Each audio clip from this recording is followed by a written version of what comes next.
Dans de nombreuses régions du monde, certaines maladies continuent de représenter un véritable défi pour la santé humaine.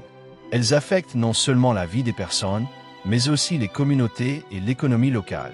Comprendre ces maladies est essentiel pour mieux s'en protéger et agir efficacement. Bienvenue sur Symptômes et Solutions, votre chaîne dédiée à la santé, au bien-être et à la prévention. Ici, nous expliquons les maladies, leurs causes, symptômes, traitements et mesures de prévention de manière simple, claire et accessible à tous. Aujourd'hui, nous allons explorer en détail tout ce qu'il faut savoir sur la trypanosomiase africaine, ses causes, ses symptômes, comment elle est diagnostiquée, les traitements disponibles et les mesures de prévention efficaces. Vous êtes sur Symptômes et Solutions, votre chaîne dédiée à la santé et au bien-être, où nous simplifions les informations médicales pour qu'elles soient claires et accessibles à tous.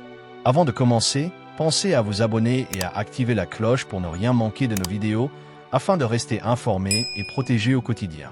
La santé humaine en Afrique subsaharienne est confrontée à des défis uniques liés à certaines maladies tropicales.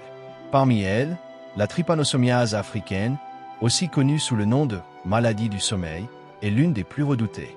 Cette maladie, transmise par la piqûre de la mouche tsetse, affecte non seulement la santé des populations humaines, mais aussi l'économie et l'agriculture dans les régions touchées. En cause de la trypanosomiase africaine. La trypanosomiase africaine est causée par un parasite microscopique appelé Trypanosoma brucei, qui existe sous deux formes principales. La première, T. brucei gambians, provoque la forme chronique de la maladie et se rencontre surtout en Afrique de l'Ouest et centrale.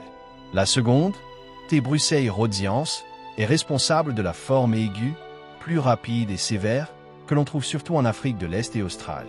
Ce parasite est transmis à l'homme par la piqûre d'une mouche appelée tsetse, qui se nourrit de sang humain et animal. La mouche vit principalement dans les zones de végétation dense, près des rivières ou des forêts, ce qui explique pourquoi la maladie est concentrée dans certaines régions spécifiques d'Afrique. Une fois transmis, le parasite se multiplie dans le sang et les tissus de l'organisme. Il peut ensuite atteindre le système nerveux central, provoquant des complications graves si aucun traitement n'est entrepris. Les animaux, comme le bétail, peuvent également servir de réservoir, ce qui favorise la propagation de la maladie dans certaines zones. 2. Symptômes de la trypanosomiase africaine. Les symptômes de la trypanosomiase africaine varient selon la forme de la maladie et le stade de l'infection. Dans la forme chronique, provoquée par T. brucei gambians, les premiers signes apparaissent progressivement. Fatigue persistante, fièvre intermittente, maux de tête et douleurs articulaires. Les troubles du sommeil et les changements de comportement sont également fréquents, mais ils apparaissent souvent lentement, parfois sur plusieurs mois ou années. La forme aiguë, causée par T. brucei rhodiens, se développe beaucoup plus rapidement. Les personnes infectées présentent une fièvre soudaine, des maux de tête intenses, des douleurs musculaires et articulaires, ainsi que des ganglions lymphatiques enflés. La maladie progresse rapidement et peut devenir très grave en quelques semaines seulement. Lorsque le parasite atteint le système nerveux central, il provoque des troubles neurologiques sévères, confusion, désorientation, tremblements et finalement un coma. À ce stade, sans traitement, la maladie est généralement mortelle, ce qui rend la détection précoce absolument essentielle. 3. Diagnostic de la trypanosomiase africaine. Le diagnostic de la trypanosomiase africaine repose sur une combinaison d'observations cliniques et d'examens de laboratoire. Le médecin commence généralement par un examen physique, à la recherche de signes tels que la fièvre, des ganglions lymphatiques enflés ou des troubles neurologiques qui peuvent orienter vers la maladie. Pour confirmer la présence du parasite, des analyses de sang, de moelle osseuse ou de liquide lymphatique sont réalisées. Ces tests permettent de détecter directement le Trypanosoma brucei et d'identifier la sous-espèce responsable, ce qui est crucial pour déterminer le traitement adapté. Dans le cas de la forme chronique, des tests sérologiques peuvent également être utilisés pour repérer les anticorps spécifiques produits par l'organisme en réponse à l'infection. Un diagnostic précoce est essentiel. Il augmente considérablement les chances de succès du traitement et réduit le risque de complications graves au niveau du système nerveux. 4. Traitement de la trypanosomiase africaine. Le traitement de la trypanosomiase africaine dépend du stade de la maladie et de la sous-espèce du parasite. Lorsqu'elle est détectée à un stade précoce, des médicaments comme la pentamidine, utilisés pour la forme chronique, ou la suramine, pour la forme aiguë, permettent d'éliminer efficacement le parasite avant qu'il n'atteigne le système nerveux. Lorsque la maladie a progressé et que le système nerveux central est atteint, des traitements plus puissants sont nécessaires. Des médicaments comme l'eflornithine ou le mélarsoprol sont utilisés pour combattre le parasite dans le cerveau et la moelle épinière. Ces traitements doivent être administrés sous surveillance médicale stricte, car certains peuvent provoquer des effets secondaires importants. Le suivi après traitement est également crucial.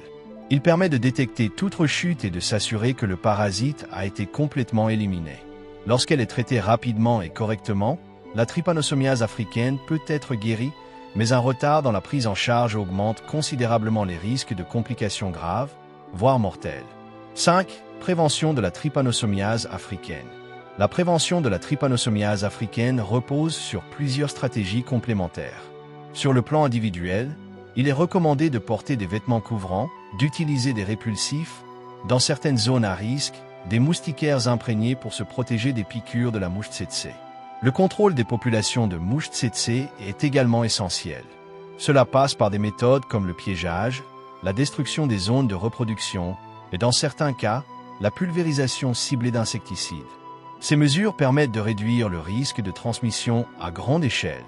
Enfin, la surveillance et le dépistage régulier dans les zones à risque sont fondamentaux.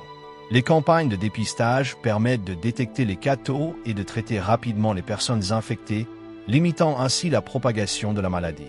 La sensibilisation des populations locales sur les comportements à adopter pour se protéger complète ces mesures et renforce l'efficacité de la prévention. La trypanosomiase africaine est une maladie grave, mais qui peut être prévenue et traitée si elle est détectée à temps. Connaître ses causes, reconnaître ses symptômes, se faire diagnostiquer rapidement et suivre le traitement approprié sont les clés pour protéger sa santé et celle de sa communauté. Se protéger des piqûres de la mouche tsetse, participer aux campagnes de dépistage et rester informé sont des gestes simples mais essentiels pour limiter la propagation de la maladie. La prévention et la vigilance restent les meilleurs alliés face à ce parasite. Merci d'avoir regardé cette vidéo jusqu'au bout.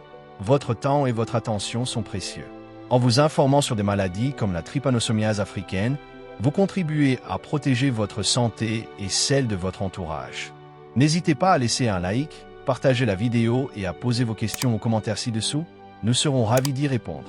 Merci encore et à très bientôt sur Symptômes et Solutions pour d'autres conseils santé et prévention.